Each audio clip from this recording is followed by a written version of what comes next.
प्यारे बच्चों, स्वागत है आप सभी का। हम लोग पढ़ रहे हैं ग्रेजुएशन यानी कि बीएससी की यूनिट इलास्टिसिटी, जो प्रॉपर्टीज ऑफ मैटर के तहत आती है। और आज का हमारा टॉपिक है बेंडिंग मोमेंट। चलिए शुरुआत करते हैं आज के टॉपिक को, bending moment.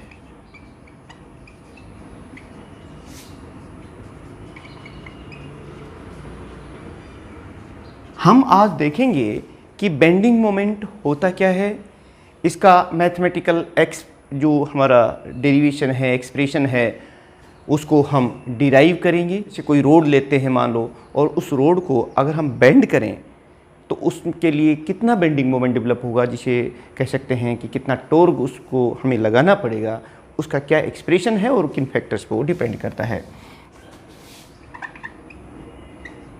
Consider a beam of rectangular or circular cross section.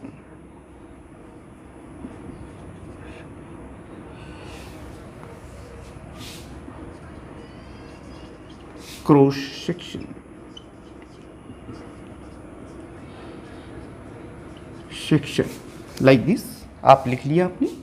और ये देखिए, ये एक लाइन है, यहाँ पर NN कह देते हैं।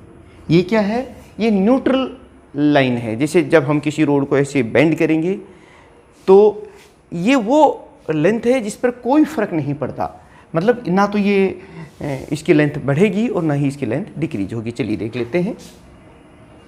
Let NN is the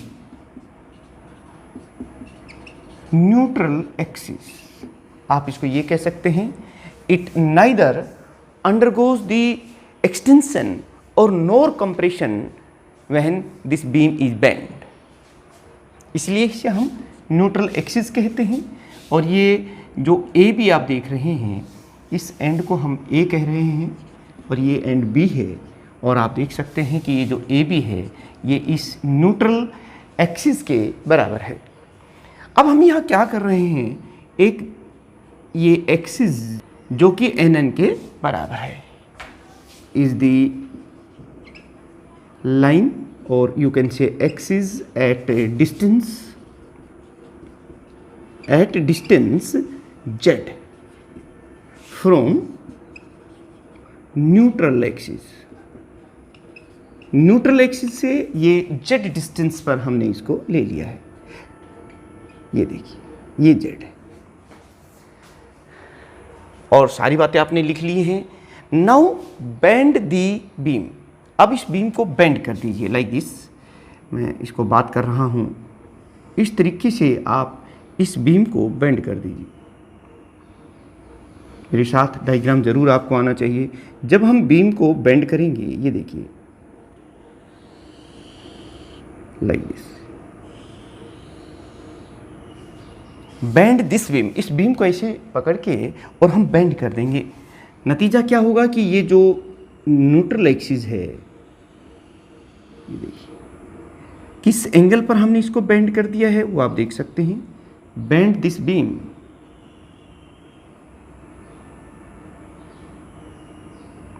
eight an angle theta. ये हमारा न्यूट्रल एक्सिस है NN। Bend this way.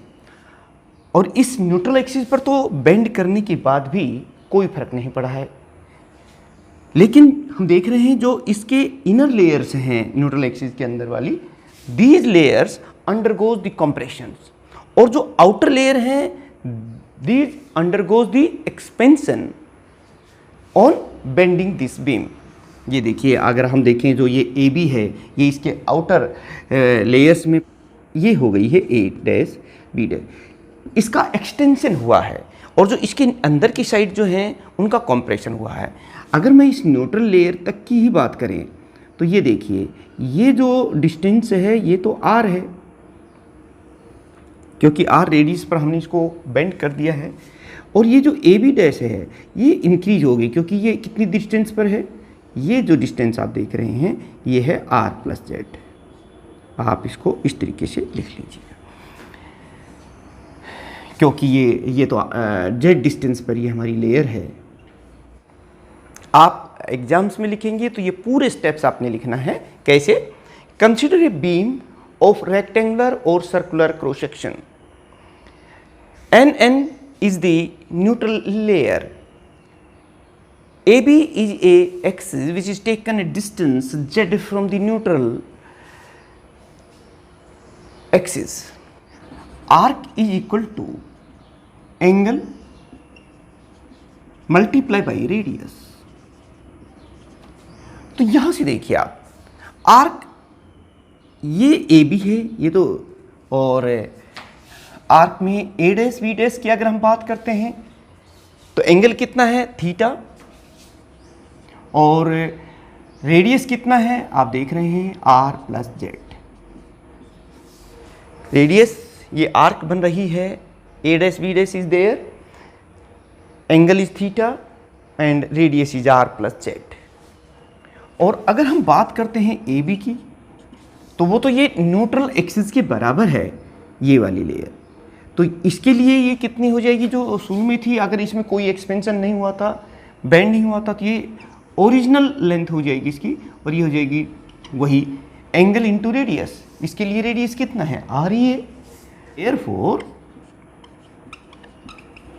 Increase in length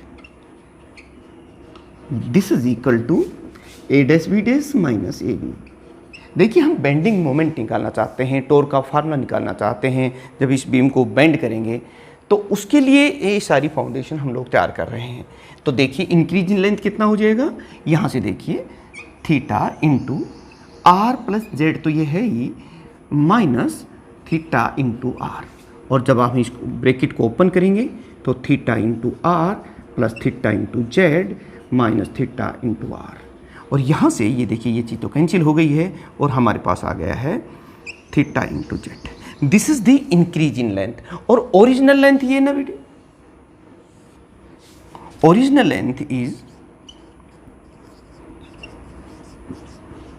original length it is equal to theta into R. अब हमें इंक्रीज इन लेंथ भी पता है और हमें ओरिजिनल लेंथ भी पता है, इसलिए हम यहाँ से लॉन्गिट्यूडनल स्ट्रेन निकाल सकते हैं। यानी लॉन्गिट्यूडनल स्ट्रेन क्या होगा? ये होता है increase in length that is theta into Z, और original length theta into R. इसको हम कैंसिल कर देते हैं और हमारे पास आता है Z by R. Now Young modulus,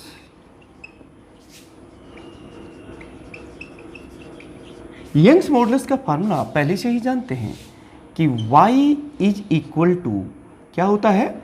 ये होता है normal stress, normal stress divide by longitudinal strain.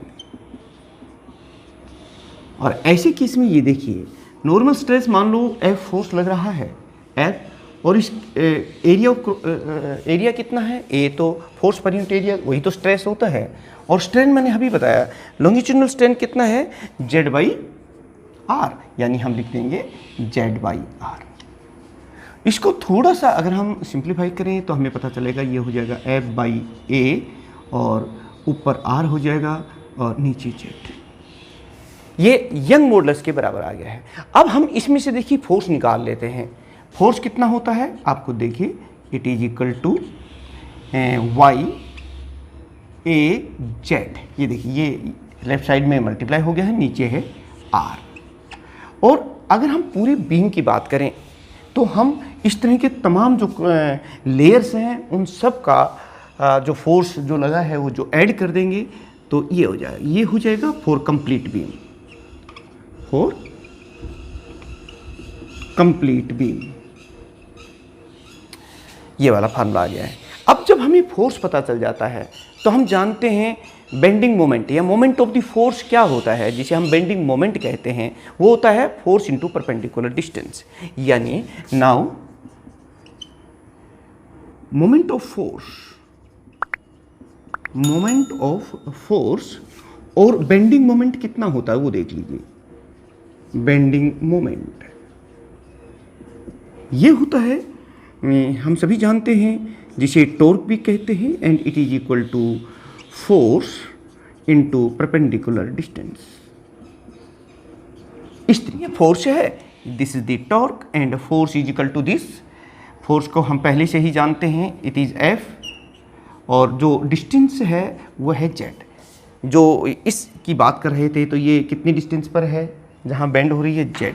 तो फोर्स की वैल्यू हम इस इक्वेशन से रख देंगे, तो हमारे पास देखिए क्या आ जाएगा, summation of Y A Z square हो जाएगा। एक जेड यहाँ है और एक जेड हमने यहाँ मल्टीप्लाई कर दिया है, डिवाइड बाई आर। ये टॉर्क का फार्मूला आ गया है। और इसे हम इस तरीके से भी लिख सकते हैं कि this torque is equal to, ये देखिए, Y by R into A Z square. ये देखिए ए जेड स्क्वेयर हो गया है। और इसी ए जेड स्क्वेयर को हम लोग लिखेंगे कि this torque is equal to Y I G divided by R. प्यारे बच्चों, ये है वो expression, this is the equation number 1। This equation gives the bending moment of the beam. Where आप देख रहे हैं कि जो आई जी मैंने लिखा है, ये क्या है, ये ज्योमेट्रिकल मोमेंट ऑफ इनर्शिया है, जो समीशन ए जेड स्क्वायर के बराबर है। वाई यंग्स मॉडुलस है और आर इसका रेडियस है, इसको बेंड किया है हमने किस आर्क पर, उसका रेडियस है।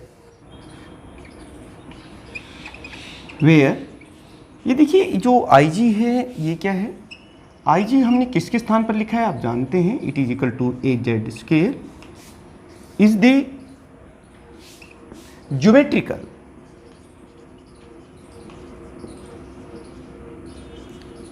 Moment of inertia. अब देखिए, अगर हम स्पेशल केस की बात करते हैं, मान लो ये बीम रेक्टेंगुलर है, तो फिर आई जी कितना होता है वो हमें पता होना चाहिए। देखिए, for rectangular beam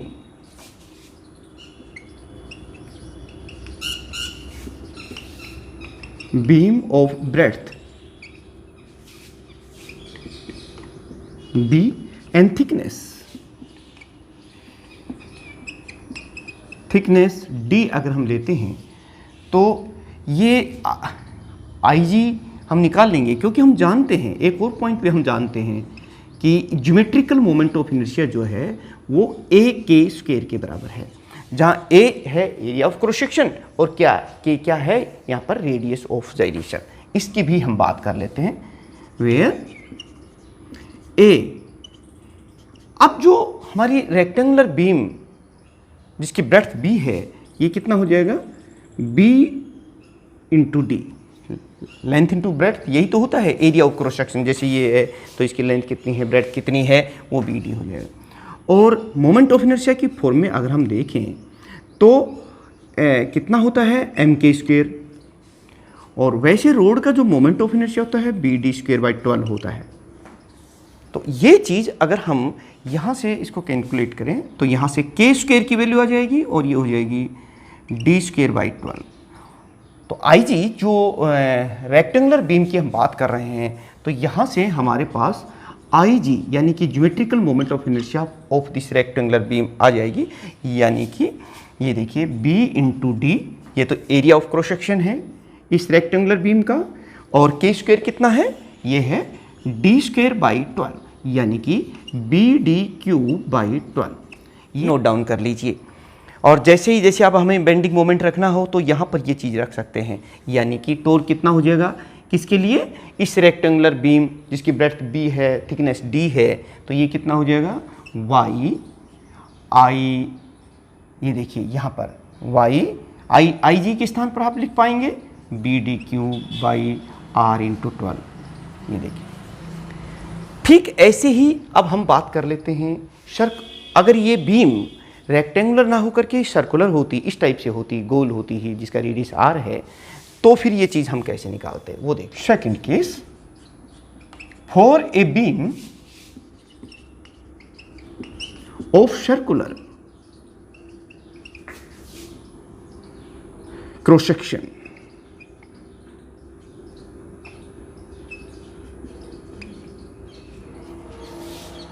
of radius are.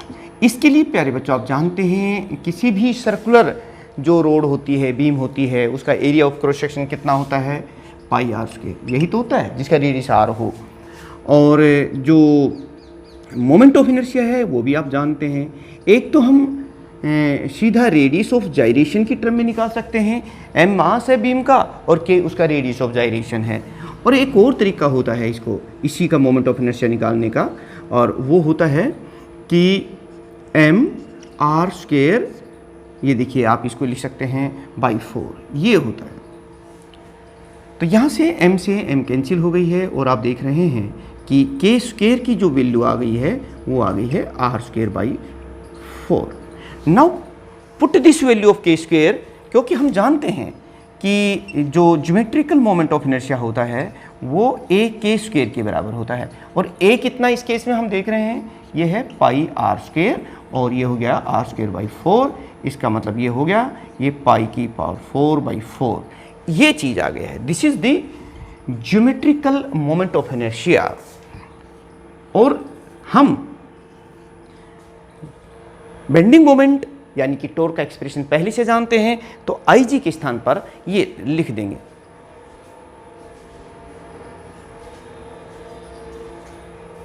तो आई जी कितना होगा, ये देखिए आई जी इज इक्वल टू, ये देखिए y तो है यहाँ पे, y इज इक्वल टू, और आई जी यानी कि ज्योमेट्रिकल मोमेंट ऑफ इनर्शिया ये कितना हो जाएगा, पाई आर की पावर 4 बाई 4।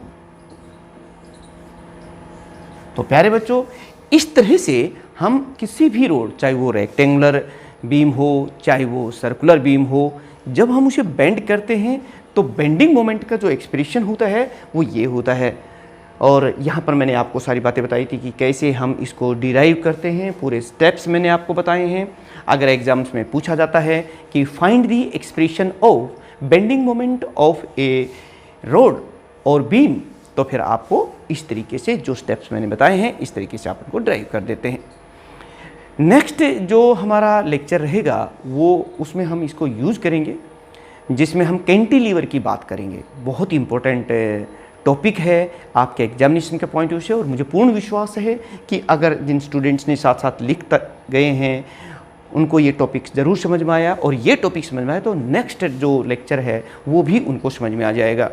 और हैंड रिटन नोट्स भी आप डाउनलोड कर सकते हैं अपने डिस्क्रिप्शन में जा कर के, और तमाम इनसे रिलेटेड जो वीडियोज़ हैं उनका भी लिंक मैं डिस्क्रिप्शन में प्रोवाइड कर दूँगा। तो मिलते हैं नेक्स्ट लेक्चर में, तब तक जिन स्टूडेंट्स ने हाल ही में इसको सब्सक्राइब किया है, शेयर, और उनका भी मैं थैंक्स करना चाहता हूँ। साथ में इनवाइट करता हूँ आपके सजेशंस को, चाहे मैं आपको डायरेक्टली जवाब ना दे पाऊँ, अदरवाइज़ मैं उनको आने वाले लेक्चर्स में वीडियोज़ में ज़रूर इंक्लूड कर लेता हूँ, उसको मॉडिफाई कर लेता हूँ ताकि आपके लिए वो और ज़्यादा बेनिफिशियरी हो। Thank you very much.